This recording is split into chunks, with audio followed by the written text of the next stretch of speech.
이재명 정부가 오늘로 대통령의 취임 3주째를 맞이합니다. 이재명 대통령은 야당과의 협치를 강조하고 있는데요. 초대 국무총리 인사청문회부터 격돌이 예상됩니다. 야당 입장부터 좀 들어보도록 하겠습니다. 국민의힘 정책위 의장을 맡고 있는 김상원 의원 전화로 연결되어 있습니다. 의원님 안녕하세요. 예, 안녕하세요. 오늘 김민석 총리 후보자 인사청문회인데요. 예. 의원님, 국민의힘에서 중요하게 보고 있는 가장 중요한 검증 포인트는 뭐가 있을까요? 지금 김민석 총리 후보에 대한 여러 가지 의혹을 제기했는데 그 중에서도 수상한 금전 흐름, 마이너스 재산이던 그 김민석 후보가 2020년 이후에 소득이 5억인데 지출이 13억이었어요. 예. 8억에 해당되는 돈의 해명이 명쾌하지 않습니다, 현재. 예. 아시다시피 김민석 후보는 과거에 그 불법 정치자금 7억 2천만 원 수수 혐의로 피선거권을 상실한 전력이 있어요. 예. 이번에 청문회에서 그 돈의 흐름에 대한 명확한 해명이 지금 없는 게 굉장히 국민들의 의혹을 증폭시킬 소지가 있고, 예. 특히 옛날에 불법 정치 자금을 공유해줬던 그 사람에게 4천만 원을 빌린 뒤에 7년간 변제를 하지 않았어요. 그러다가 총리로 지명되자마자 그 돈을 상환을 했는데, 예. 검은 돈의 수수 혐의에 대한 의혹 증폭되고 있는 상황에서 좀 명쾌하게 해명을 할 필요가 있다고 보여지고, 예. 또 아까 8억에 대한 그 돈의 해명이 좀 명쾌하지 않다고 했는데 그게 경조 사비와 출판 기념회로 조달했다는 것도 굉장히 좀 상식적이지 않다 이렇게 판단이 됩니다. 예. 자, 그런데 야당 입장에서는 이틀간의 청문회에서 이 의혹들을 좀 밝히고 싶으실 텐데 지금 증인 채택이 안 됐잖아요. 의원님. 그렇습니다. 예. 그리고 야당 주장에 따르면 김민석 후보자가 자료 제출도 많이 하지 않고 있다. 이렇게 말씀을 하시던데 어떤 방법으로 이걸 밝혀낼 수 있으실까요? 지금 증인 채택이 원활하게 진행되지 않았던 것은 그 전 총리 후보들의 청문회에서도 똑같이 재연이 됐던 바인데. 아, 그랬어요? 예. 다만 이제 자료 제출이 이번에 특히 너무 부실하다는 감을 지울 수가 없습니다. 그래서 개인정보 보호와 상충되지 않는 자료 제출은 앞으로 좀 의무화하는 것이 바람직스럽지 않겠나라는 판단이 들고 도덕성 검증을 위해서 반드시 필요하다면 개인정보 보호의 가치도 좀 축소시킬 필요가 있다 이렇게 판단이 됩니다. 그리고 이번에 이제 그 정치자금 말씀을 드렸는데 출판 기념회는 그간 정치인들의 비공식적인 수입원으로 치부가 되어 왔었어요. 그래서 앞으로 출판 기념회의 수익도 신고를 의무화하는 것이 바람직스럽지 않겠나 그렇게 생각하고 있습니다. 아, 그럼 법안을 발의할 계획이 가지고 계십니까?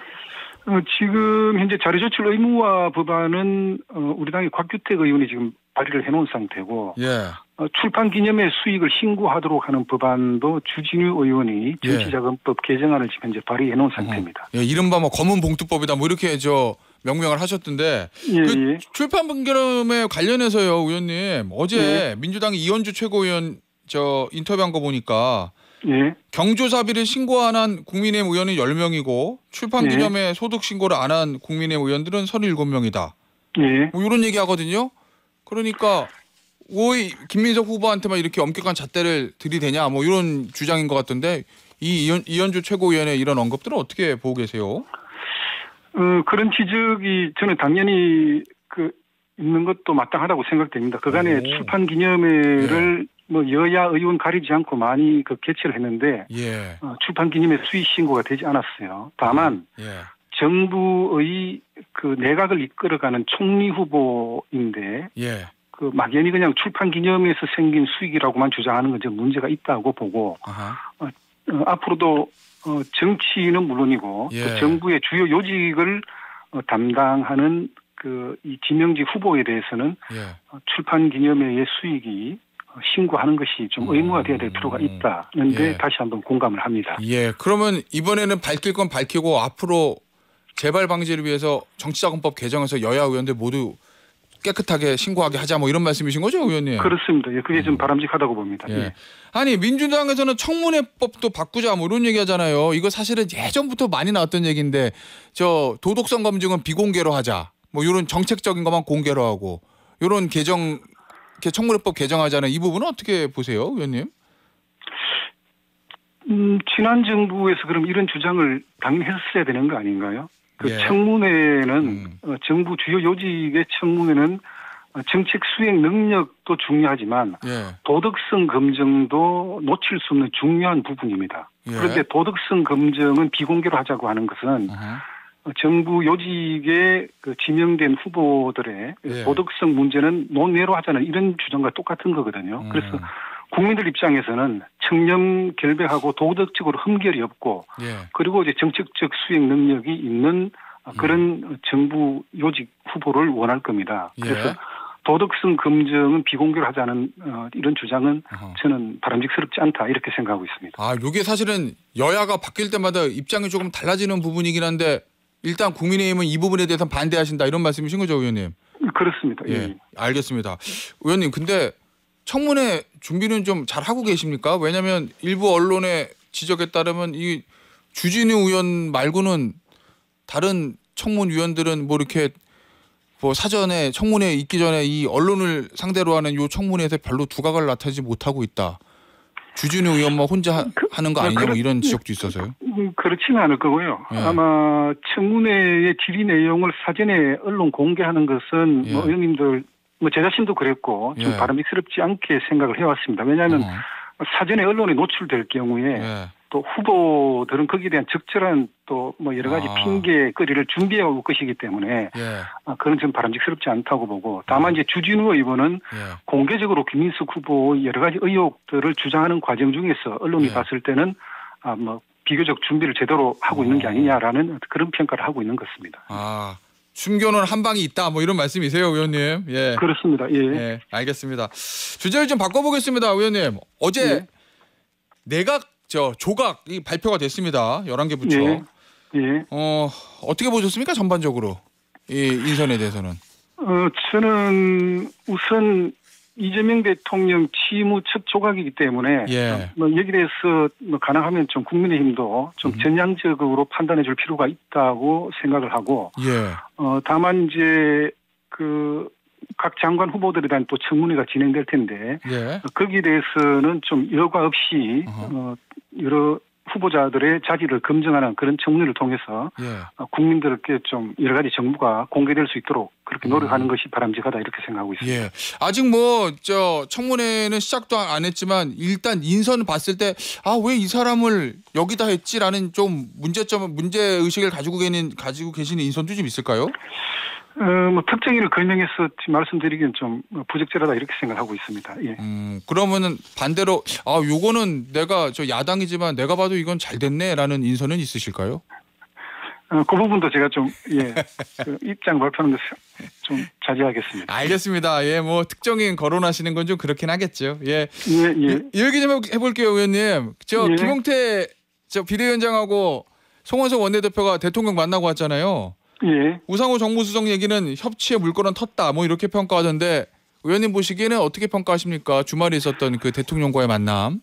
취임 후에 비교적 빠른 시간 내에 여야 지도부 만남을 성사시킨 것은 저는 긍정적으로 평가를 합니다. 다만 이제 협치의 진정한 물꼬를 텄는지 여부는 앞으로 정부와 또 민주당의 행보를 보고 판단을 해야 된다 이렇게 생각합니다. 예. 이게 보여주기식 행사가 아니고 진정한 협치의 물꼬를 텄다는 것은 앞으로 또 여당과 야당의 여러 가지 협의 과정 중에 우리 국민들께서 판단해야 될 부분인데 어제 김용태 위원장이 확장 재정 정책을 좀 면밀히 검토해야 된다. 사법부 독립이라든지 또 이재명 대통령이 임기를 마치면 재판을 받아야 된다는 어떤 7가지 제안을 했어요. 예.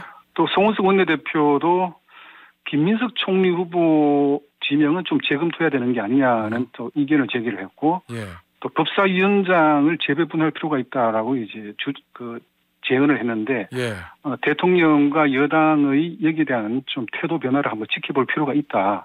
그게 좀 수용적 입장에서 진행된다면 그야말로 진정한 여야 협치의 물꼬가 트인 게 아닌가 이렇게 판단이 들고 그냥 단순히 뭐 빨간색이 스크린 넥타이를 메고 오고 또 빨간색 꽃다발을 또 테이블에 장식을 하고 이런 것 때문에 협치가 이루어졌다 이렇게 판단하기는 어렵겠죠. 예. 현실적으로 이제 국민의힘이 요구하는 어떤 정책이나 이런 것들을 들어주느냐 요건데 자 예. 그런데 의원님이 김병기 원내대표가 민주당 원내대표가 예. 협치를 위한 전제로 국민의힘이 전 정부에 대한 반성을 해야 된다. 뭐 이렇게 언급을 한 적이 있거든요. 이 부분은 어떻게 들으셨어요? 국민의힘은 대선 전후로 여러 차례 국민들께 사죄와 반성의 말씀을 드렸습니다. 예. 또 제 자신도 지난 정부 여당 시절에 책임을 다하지 못한 데 대해서는 또 뭐 이 시간을 통해서 사죄의 인사를 드리겠습니다. 다만 기억하시겠지만 지난 헌법재판소의 그 판결에서 예. 헌법재판소가 민주당의 무차별적인 탄핵 남발이라든지 예. 또 일방적인 입법 폭주 또 일방적인 예산 처리 등에 대해서 민주당의 전횡이 있었다고 분명히 지적을 했어요. 예. 그렇다면 민주당도 진정성 있는 반성이 선행이 돼야 된다 이렇게 생각합니다. 알겠습니다. 자 앞서 이제 그 정책들 국민의힘이 요구하고 있는 것들 저 몇 개 짚어볼 텐데요. 이 예. 김용태 비대위원장도 정부의 확장 재정 정책에 대해서 좀 우려를 어제 표명했다. 그 말씀 주셨잖아요. 예. 관련된 게 이제 2차 추경안 심사인데 이 추경안에 대한 야당의 입장은 뭡니까, 의원님? 제가 이재명 정부의 예산을 담당하고 있는 간부하고도 한번 한 차례 티타임을 가진 적이 있는데 예. 지금 현재 추경은 국채 발행, 그러니까 나라 빚을 내서 추경을 해야 됩니다. 예. 그렇다면 이제 이 추경 예산, 나라 빚을 얻어서 집행하는 추경 예산은 나중에 우리 국민들 호주머니에서 다시 내놔야 돼요. 예. 또 멀리는 우리 자식들이 그 돈을 갚아야 됩니다. 예. 그렇다면 이 추경 재정 집행은 정말 그 우리 경기 진작이라든지 미래 산업 육성을 위해서 적절하게 좀 집행이 돼야 되고 돈 뿌리는 추경 돼서는 안 된다 그런 생각을 갖고 있습니다. 그 현재 보니까 전 국민 소비 쿠폰 예산이 13조 2천억에 예. 또 지난 추경 때도 반영됐던 지역 사랑 상품권에 다시 또 6천억을 투입해요. 예. 이것만 해도 전체 추경의 절반인데 무차별적인 현금 살포는 물가 상승의 압력으로 예. 이런 부작용을 초래할 수가 있다는 점도 좀 예. 먼저 판단을 해야 되고 선별적 예산 집행이 아니고 보편적으로 누구나에게 돈을 다 무조건 안겨주는 이런 예산 집행은 이재명 정부에서 좀 자제가 돼야 된다. 예. 지금 현재도 우리가 국가 부채가 한 49% 정도 되는데 예. 부채 비율이 늘어나면 늘어날수록 국제시장에서 우리 대한민국의 화폐 가치 등등에도 심각한 문제를 일으킬 수 있기 때문에 예. 뭐 돈 뿌리면 다들 좋아하겠지. 갚는 것은 나중에라고 예. 판단하면 이건 정말 곤란한 문제가 생긴다. 예. 지난 박정희 대통령 이후에 6분의 대통령 때 국가 부채가 660조였는데 예. 문재인 정부 5년 동안만 400조의 나라빚을 얻었었어요. 예. 저는 이재명 정부에서 국가 부채로 예산 편성하는 것은 가급적 좀 자제해야 되지 않나 하는 그런 생각들을 갖고 있는데 앞으로 한번 지켜봐야 될 부분입니다. 알겠습니다. 자 그리고 이 법사위하고 예결이요. 이건 이제 저 대통령과의 오찬에서도 이제 요청을 했던 건데 민주당은 쉽게 양보할 기색은 아니거든요. 지금 그러면 이거는 어떤 전략으로 좀 얻어내실 계획을 가지고 계신가요, 의원님? 지금 국회도 제1당이 민주당이고 예.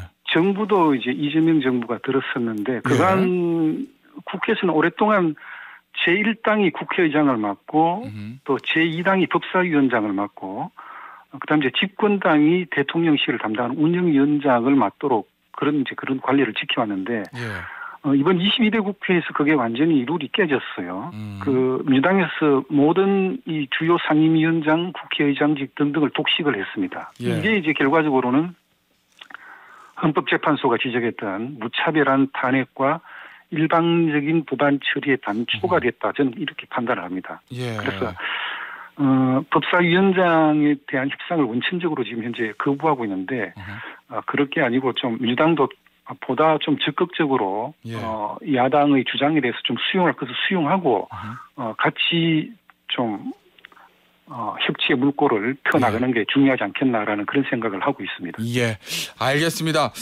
자, 당내 문제 좀 짚어볼게요, 의원님. 예. 이 혁신이 있잖아요.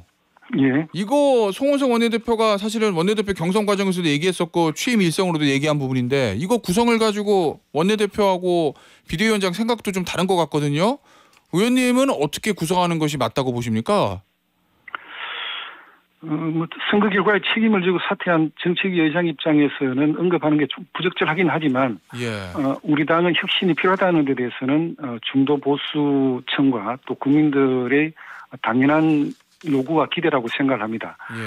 다만 이제 공식적으로는 전당대회를 통해서 새로운 당대표가 선출이 될 텐데 그 당대표 중심으로 좀 혁신위의 구성과 또 여러 가지 방안을 마련해 나가되 지금 앞으로 2달 아마 전당대회가 이제 개최되기까지는 한 2달 남짓 걸릴 텐데 그러면 그간에 손 놓고 있어야 되냐? 그건 아니라고 보거든요. 그래서 이거는 이제 혁신 부분은 그 여러 가지 좀 입법 정책 분야는 원내대표 소관이기도 하고 또 당의 전반적인 어떤 좀 질서 유지는 당대표의 몫이고 현행 그 비대위원장의 몫이기 때문에 원내대표와 좀 비대위원장이 의원들의 의견 수렴을 통해서 중지를 모아가지고 혁신위를 우선은 스타트를 시켜야 된다 이렇게 생각을 하고 있습니다. 알겠습니다. 의원님 오늘 인터뷰는 여기서 마무리하도록 하겠습니다. 지금까지 국민의힘의 김상훈 정책위 의장이었습니다. 의원님 감사합니다. 예, 감사합니다.